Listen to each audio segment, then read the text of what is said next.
नमो नमः विद्यार्थिनाः। अहमस्मि लोकेश कुमार शर्मा। राजस्थान सरकार वेदांतयो CSR इनिशिएटिव ई-कक्षायां भवतां समेषां हार्दं स्वागतम् अभिनन्दनं च। अस्याः ई-कक्षायाः तकनीकी सहयोगी अस्ति मिशन ज्ञान। आगच्छन्तु, अस्माकं चतुर्थं पाठं वयं पठामः। पाठस्य नाम अस्ति गीतामृतम्। गीतामृतम् इत्यस्य चतुर्थः भाग है, यानी चौथा भाग पढ़ रहे हैं हम। इससे पहले हमने 3 भागों की चर्चा की थी। पहले भाग में हमने पाठ परिचय पढ़ा था गीता का। उसके बाद में हमने 4 श्लोकों का अध्ययन किया। फिर उसके बाद में हम आत्म संयम योग के बारे में चर्चा की। अब हम भक्ति योग के बारे में हम चर्चा कर रहे हैं। आइए भक्ति योग के बारे में चलते हैं। भक्ति यानी भगवान की भक्ति से किस प्रकार भगवान को प्राप्त किया जा सकता है वो बताया गया है। मेरे साथ बोलेंगे, संयमेन्द्रिये ग्रामं सर्वत्र समबुद्धया ते प्राप्नुवन्ति मामेव सर्वभूतहिते रता। एक बार फिर से हम इसका उच्चारण करेंगे, मेरे साथ बोलेंगे, संयमेन्द्रिये ग्रामं सर्वत्र समबुद्धया ते प्राप्नुवन्ति मामेव सर्वभूतहिते रता। तो बच्चों ये क्या है? संयमेन्द्रिये ग्रामम, देखो, सर्वत्र समबुद्धया ते प्राप्नुवन्ति मामेव सर्वभूतहिते रता। यानी जो संयम है, यानी संयम का अर्थ मैंने बताया आपको कि अच्छी प्रकार से वश में करके। किनको अच्छी प्रकार से वश में करके? इंद्रिय ग्रामम। इंद्रिय जो ग्रामम है, इंद्रियों का जो समूह है, उसको अच्छी प्रकार से वश में करते हुए सर्वत्र समबुद्धया। और क्या कहता है कि सर्वत्र मन बुद्धि, सर्वत्र समबुद्धया का मतलब कि मन बुद्धि से परे, सर्वव्यापी, अर्थात सब में समान भाव वाले, सब में समान भाव वाले। ते यानी वे, क्या? वे मनुष्य प्राप्नुवन्ति मामेव, यानी वो प्राप्त करते हैं मुझको ही। सर्वभूत हिते रता, सर्वभूत यानी सभी प्राणियों के हित में लगे हुए, हित में लगे हुए। तो बच्चों इसका अन्वय देखते हैं। आइए, सर्वत्र समबुद्धया इंद्रिय ग्रामम संयमे सर्वभूत हिते रताः ते मामेव प्राप्नुवन्ति। तो बच्चों सर्वत्र समबुद्धया, सब में मन बुद्धि से परे, सब में समान भाव वाले, मन बुद्धि से परे, सब में समान भाव वाले। इंद्रिय ग्रामम, संयमे, इंद्रियों को वश में करके, संयमे यानी अच्छी प्रकार से वश में करके, सर्वभूत हिते रता यानी सभी प्राणियों के हित में लगे हुए मनुष्य किसको प्राप्त करते हैं? ते मामेव प्राप्नुवन्ति, वे मुझको ही प्राप्त करते हैं।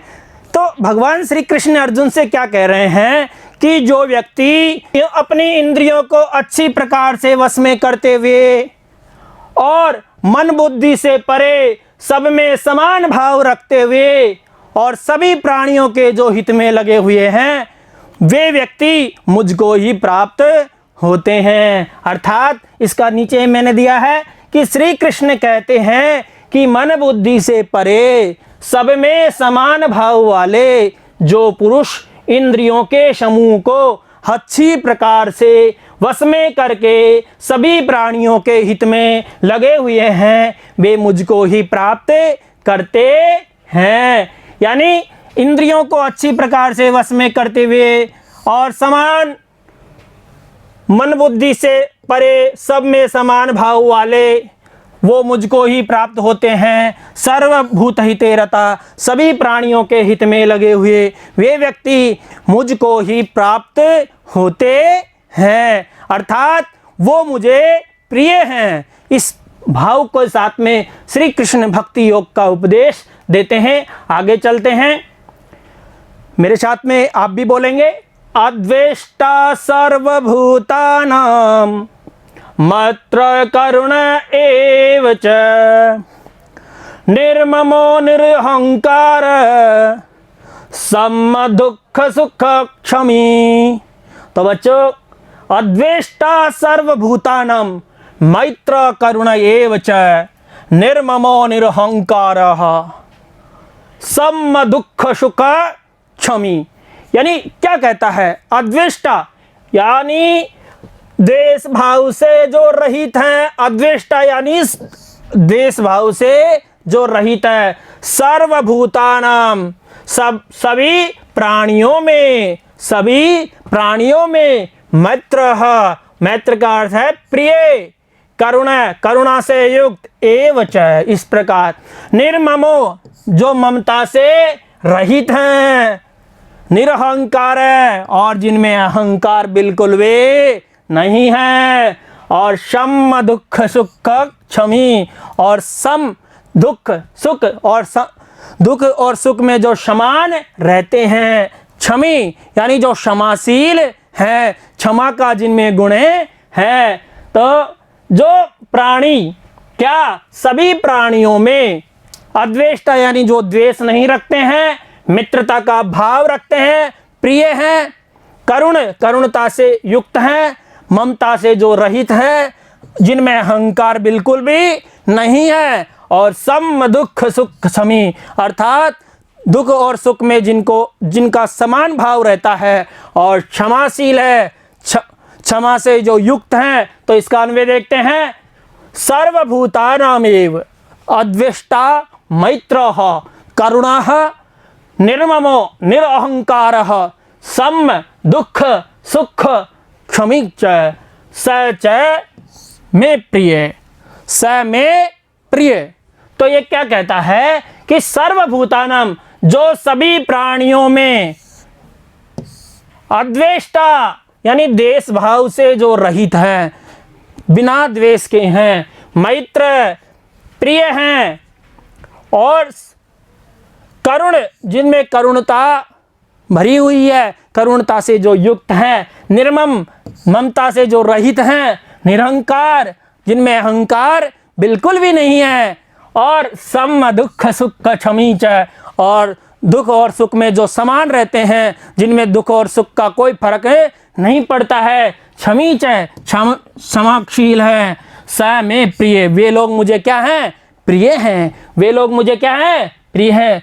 जो पुरुष सभी प्राणियों में द्वेष भाव से जो रहित हैं, सबका प्रिय मैत्र है, मित्र हैं, करुण है, दया से युक्त हैं, ममता से जो रहित है, अहंकार बिल्कुल भी नहीं है, और सुख और दुख में समान रहने वाले हैं, और क्षमाशील हैं, क्षमा से युक्त हैं, वो मुझे क्या हैं? प्रिय हैं। भगवान श्री कृष्ण कहते हैं कि ऐसे लोग मुझे बहुत प्रिय हैं, उनको मैं साक्षात प्राप्त होता हूँ, अर्थात वे मुझे प्राप्त करते हैं। ये भक्ति का प्रभाव है बच्चों, भक्ति योग का प्रभाव है। भक्ति के बिना भगवान नहीं मिलते हैं। इसलिए भगवान ने कहा है कि जो इन गुणों से जो युक्त हैं जो प्राणी, वो मुझे ही प्राप्त होते हैं, वो मुझे ही प्राप्त करते हैं। तो आइए इसके आगे का श्लोक हम देखते हैं। यस्मान्नो द्विजते लोको लोकान्नो द्विजते चय हर्षामर्ष भयोद्वेगै मुक्तो यश च मे प्रिय। तो बच्चों क्या कहता है?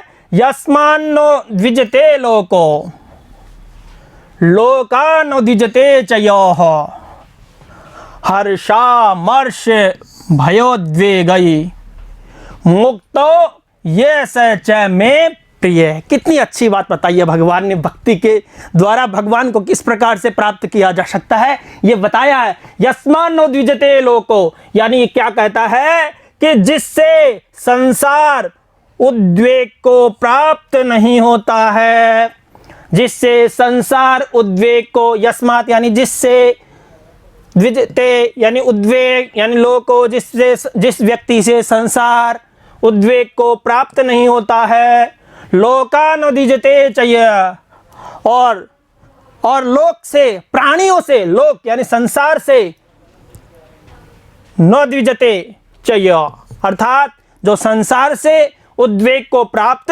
नहीं होता है। हर्षामर्ष भयोद्वेगई, यानी ये क्या कहता है, हर्ष यानी प्रसन्नता के समय, और मर्ष अमर्ष, देखो हर्ष और अमर्ष दो चीज है यहाँ। हर्ष प्रसन्नता के समय और अमर्ष दूसरों की उन्नति से होने वाला संताप। यह आजकल समाज में बहुत कुछ देखने को मिलता है। व्यक्ति अपने सुख से सुखी नहीं होता है, दूसरे के सुख को देखकर वो क्या करता है, उन्नति से होने वाला संताप दुखी रहता है। यही क्या है, अमर्ष। भय और उद्वेग, भय और उद्वेग से जो मुक्त है वो क्या है, मुझे प्रिय है। तो भगवान श्री कृष्ण अर्जुन से क्या कह रहे हैं, भक्ति के माध्यम से किस प्रकार से कह रहे हैं, देखो, जो जिससे संसार उद्वेग को प्राप्त नहीं होता है, और जो संसार से उद्वेग को प्राप्त, यानी दोनों एक दूसरे से उद्वेग को प्राप्त नहीं होते, उनको कोई प्रभाव नहीं पड़ता है। हर्ष खुशी के समय, अमर्ष दूसरों की उन्नति से होने वाले संताप के समय, भय और उद्वेग से जो मुक्त है वो क्या है, मुझे प्रिय है। अर्जुन, आइए बच्चों इसका अन्वय देखते हैं। यस्मात् लोक न उद्विजते, यह लोकात् न उद्विजते च, ये हर्षम अमर्ष भय और उद्वेग से जो मुक्त है वो क्या है, मुझे प्रिय है। मुझे श्री कृष्ण को वो व्यक्ति क्या है, प्रिय है। बच्चों आइए कि यस्मात् लोकन उद्विजते, यानी जिससे संसार उद्वेग को प्राप्त नहीं होता है, ये मैंने पहले बताया आपको, तो वही है इसका अर्थ। और यह लोकात् न उद्विजते, और जो किसी भी जीव से स्वयं उद्वेग को प्राप्त नहीं होता है, यानी जो संसार से या किसी भी प्राणी से, किसी भी जीव से उद्वेग को प्राप्त नहीं होता है, यह हर्षम, और जो व्यक्ति हर्ष खुशी के समय भी, हमर्ष दूसरों की उन्नति से भी, भय से, उद्वेग से मुक्त है, वो क्या है, सच में प्रिय, वो मुझे क्या है, प्रिय है। तब भगवान कहते हैं कि जिससे संसार उद्वेग को प्राप्त नहीं होता है, और जो किसी भी जीव से स्वयं को उद्वेग को प्राप्त नहीं होता है, तथा जो हर्ष और अमर्ष भय और उद्वेगों से जो रहित है, वह पुरुष मुझे क्या है, मुझ भगवान को क्या है, प्रिय है। यानी जो इन सभी चीज़ों से परे है, इन चीज़ों से जो मुक्त है, वो मुझे क्या है, प्रिय है, और वो मुझको ही प्राप्त होता है, अर्थात मैं उसे प्राप्त होता हूँ, उसकी मुक्ति निश्चित होती है। आइए बच्चों इस पाठ का अंतिम श्लोक हम देखते हैं। यो न रिष्यति न देष्टि, मेरे साथ बोलेंगे बच्चों, बोलना जरूर है, अवश्य आप मेरे साथ में उच्चारण करना आपके लिए अत्यंत आवश्यक है। तो यो न रिष्यति न देष्टि, न सोचति न कांक्षति, शुभाशुभ परित्यागी, भक्ति मान्य सम्य प्रिय। तो यो न रिष्यति न, एक बार फिर से बोलेंगे, यो न रिष्यति न देष्टि, न सोचति न कांक्षति, शुभाशुभ परित्यागी, भक्ति मान्य समय प्रिय।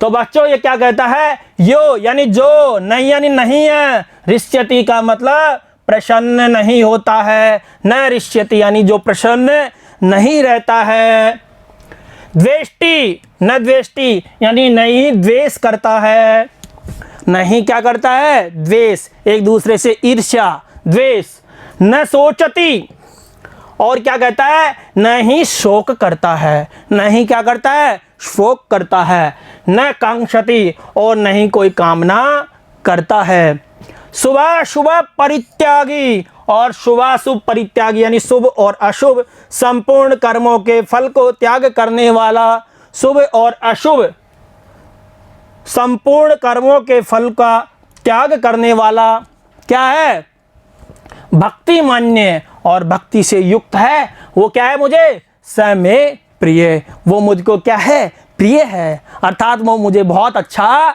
लगता है। जो न हृष्यति यानी जो नहीं तो प्रसन्न होता है और न द्वेष करता है, न शोक करता है, न कोई आकांक्षा करता है। यानी आकांक्षा यानी ये मेरे पास ही आ जाए, सब कुछ मेरे पास ही आ जाए। शुभ शुभ परित्यागी, और शुभ और अशुभ के का क्या है? परित्याग करने वाला है। भक्ति मान्य है, भक्ति से जो युक्त है, स में प्रिय, वो मुझे क्या है? प्रिय है। आइए अन्वय की ओर चलते हैं।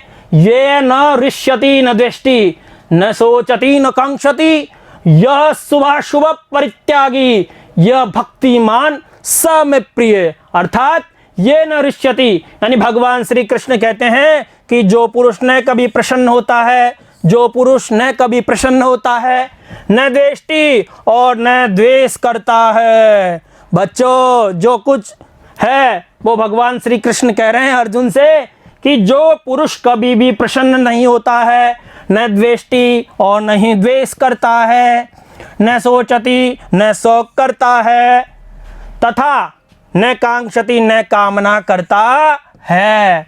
यह शुभ अशुभ, शुभ और अशुभ का क्या है? परित्याग करने वाला है। जो शुभ और अशुभ का क्या है? सभी कर्मों के फल का त्याग करने वाला है। यह भक्तिमान स में प्रिय, और भक्ति से जो युक्त है, भक्ति से जो युक्त है वो क्या है? स में प्रिय, वो मुझको प्रिय है। इस प्रकार से इस श्लोक का हमने अर्थ देखा। इस पाठ में, इस चौथे भाग में हमने इन 4 श्लोकों का अध्ययन किया। संयमेन्द्रिय ग्रामम सर्वत्र समबुद्धय ते प्राप्नुवन्ति मामेव सर्वभूत हिते रता। ये वाला आपके समझ में आ गया होगा।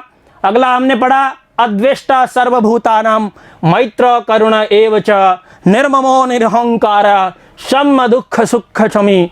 अगला हमने पढ़ा यस्मान् नो द्विजते लोको लोकात् नो द्विजते च य हर्षामर्ष भय उद्वेगई मुक्तो यह स च मे प्रिय। इस प्रकार से ये पढ़ा। और अंतिम पढ़ा हमने यो न ऋष्यति न दृष्टि न सोचति न कांक्षति शुभाशुभ परित्यागी भक्ति मान्य स में प्रिय। इस प्रकार से हमने इन 4 श्लोकों का अध्ययन किया। गीता अमृत के इस श्लोकों का अध्ययन किया। गीता के जो रूपी अमृत है उनका हमने पान किया। तो आपके अच्छे से समझ में आए होंगे ये श्लोक। आगे भी हम इससे अच्छा पढ़ने का प्रयास करेंगे। बहुत बहुत धन्यवाद। नमो नमः। पुनर्मिलामः।